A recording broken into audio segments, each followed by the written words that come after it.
I'm gonna be real. Today, I'm covering outdated Instagram tips you should not be doing anymore. And I'll admit, I've done most, if not all of these things.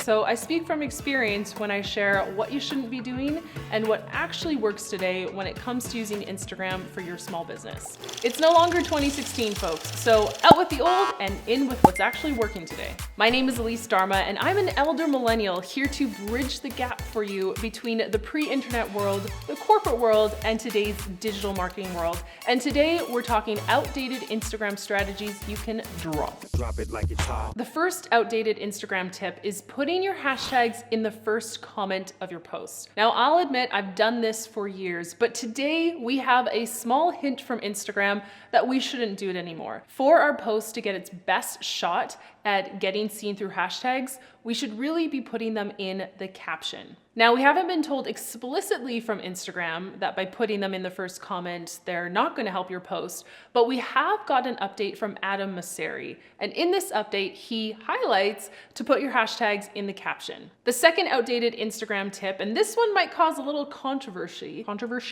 like Sean Connery. James Bond. Is to only use 3 to 5 niche hashtags. Now, this tip does come from Instagram's own creators account, where it says to only use 3 to 5 hashtags. However, Instagram's never really been consistent on its recommendations. We have its creators account saying only use 3 to 5, and yet the tool gives us the option to have 30. So what gives? To answer the question of how many hashtags we should actually use, I turned to Later, and they actually dug into the data. And what they found out was that posts that use between 20 to 30 hashtags perform the best. So for me, I follow the data. I'm actually ignoring the creators account recommendation, and I'm following what Later says, which is to use between 20 to 30 hashtags in your post to give it its best shot at the most reach. So instead of just sharing 3 to 5 niche hashtags, I recommend that you share between 20 and 30. The next outdated Instagram tip that no longer works is something called follow for follow. Now, if you were on Instagram back in 2016, 2017, even 2018, you probably heard of this. And this is how it worked. Every day you would follow a certain amount of accounts, maybe 50, maybe 100. And the idea was to give those accounts that notification that you followed them. And then the thinking is that they would see that notification and follow you back. But you, being a stealthy Instagram marketer, were actually going to unfollow everyone who you followed like 3 or 4 days later. So basically it meant tricking people into following you because they thought, oh, this person's interested in my content, I'll follow them back. But then 3 days later you unfollow them so that you could grow your followers and actually not follow too many people. Some people consider it a little scammy, a little unethical. I don't know if I would call it that, but the truth is the Instagram algorithm knows when you're playing games like that. Instagram's algorithm is powered by machine learning, which can easily recognize when you do these sort of behaviors. That's why when you follow too many accounts at once, your account might be blocked or limited. It's because the algorithm is onto you. They're on to me, dude. So follow for follow is absolutely not worth it. Plus, the entire nature of the app has evolved where it's really less about looking popular and having a ton of followers, and it's really about engaging with people in a real way as you grow. And that's honestly how my students earn 5 figures or more from Instagram, even with less than 1,000 followers. You don't need to be Insta-famous to make real money back to your business. The next outdated Instagram tip that no longer works is repurposing your TikToks for your Instagram feed. So back in 2020, when TikTok really exploded with us millennials and everyone else, people would then save a copy of their TikTok to their camera roll and then repost it to their Instagram feed. Usually that video had the TikTok watermark on it. And this worked for a while. People were still able to go viral on Instagram. But today, Instagram has officially said that it won't push out content that has watermarks from other apps, aka TikTok, their biggest competitor. What you should do instead of posting a video with the TikTok watermark is to remove it completely. And I've covered how you can do this for free in this video right here. Your other option is to make videos in Instagram Reels natively. So don't repurpose your TikToks, just make your videos within the Instagram app. For me, I like hitting two birds with one stone, although that is an awful saying when you think about it, but I like making one video and publishing it on 2 apps, so I'm still a fan of making TikToks, removing the watermark, and republishing them to my Instagram. The next outdated Instagram app that is no longer relevant is this idea that you can't edit your caption after posting. Where did that even come from? A couple years ago, there were rumors, especially in the Instagram influencer space, that if you published your post and then you dare to edit your caption after, apparently it would reset the engagement that your account had accumulated. So the algorithm wouldn't know that your post was popular with your followers. I don't know where this came from, but it was always a myth. It doesn't make any sense that Instagram would literally give us a button to edit our caption if we were going to be penalized for doing that. So instead of following this outdated tip, what you should do instead is if you need to edit your caption, just go ahead and do it. It's fine. The next outdated tip that is so old and so 2016, but people are still doing it, is engagement pods.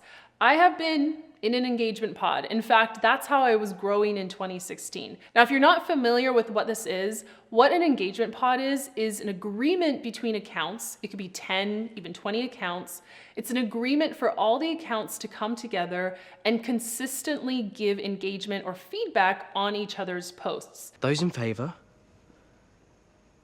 So depending on your engagement pod, you could all agree to post at the same time every day. So let's say everyone posts at 12 noon every day. What you would then do is then go through a list of everyone who's in your pod, go to their new post and like, comment, and save that post. The idea was that you could kind of game the algorithm so that every time you posted, it had this flurry of activity from other accounts, which would then tell the algorithm, ooh, this is a good post, I'm gonna show it to more people. This did work back in 2016, I'm not gonna lie, but it was honestly so much work. Like every day at the same time, I had to post and then spend like 30 minutes commenting the same comments on other people's posts. Like it was a big commitment, it was worth it at the time, but today the algorithm knows when you're doing activities like this. And in fact, my account might have even gotten penalized for doing an engagement pod back in the day. Sometimes my reach is really low, and sometimes that happens when your account has been downgraded by the algorithm. So I don't know what happened in the back end, but I do know that I used engagement pods, and I don't know if it really helped me more than it hurt me. Instead of engagement pods, what you should do is naturally engage with accounts in your niche and with accounts that could be your future potential customers. That's it. Just treat Instagram like a social platform that it is, where you can socialize with others and you don't have to try to game this or be manipulative or strategic here. In fact, we know that the algorithm looks at your engagement history between accounts. And so if you and another account engage naturally by commenting or DMing with each other, the algorithm is going to make sure that you see more of each other's content. So just be cool. Just act natural. The next outdated tip is to post square photos only and not horizontal. So back in the day, the recommendation was do not post horizontal or landscape photos because they don't take up enough real estate in the feed. Today, that's an outdated tip because today you should be posting portrait photos or be posting reels because they take up the most real estate. Reels cover your screen from top to bottom, and that's what you want.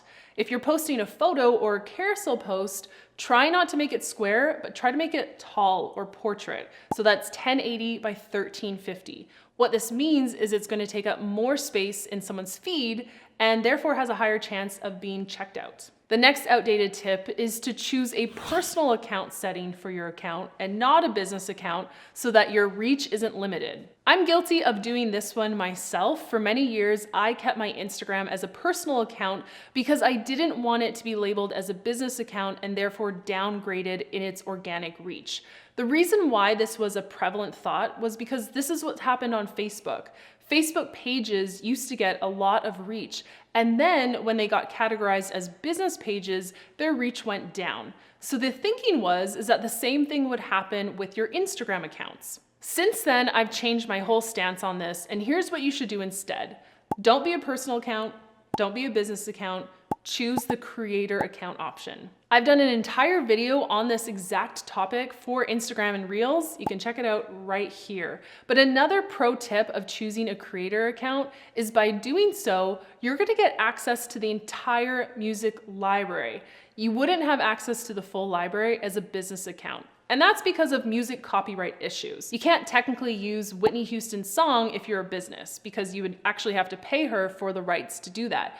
But if you're a creator and you're not using it for business purposes, you can use her song. So that's why I'm currently a creator account for both Instagram and TikTok, and it works well for me. We do Whitney Houston songs, okay? The next outdated tip that we no longer need to do is tagging other accounts in your post who might be interested in your content.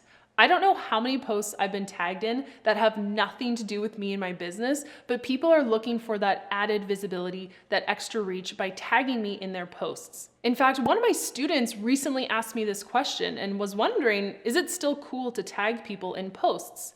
In this case, she was looking to pitch story ideas to producers, and so she wanted to tag these shows in her posts. The odds of that account seeing that you've tagged them in a post are pretty low these days, so I wouldn't recommend doing this at all. I think it's pretty much a waste of time. You may as well spend your time cultivating a relationship with that account. So follow them, reply to their stories, create a DM thread, comment on their posts, create that relationship, and then go ahead and find them on other platforms too. LinkedIn, Facebook, YouTube, all those great places. But just become a name in front of their channels.